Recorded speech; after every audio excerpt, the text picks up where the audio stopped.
Hello दोस्तों। तो आज हम बात करेंगे टॉसेक्स कफ सिरप के बारे में।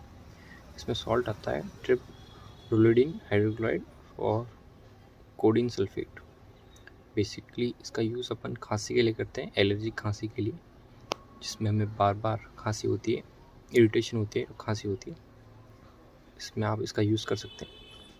बहुत ही अच्छी कफ सिरप है, बट ये एनारिक्स है, तो आपको डायरेक्ट मेडिकल स्टोर से ये नहीं मिलेगी।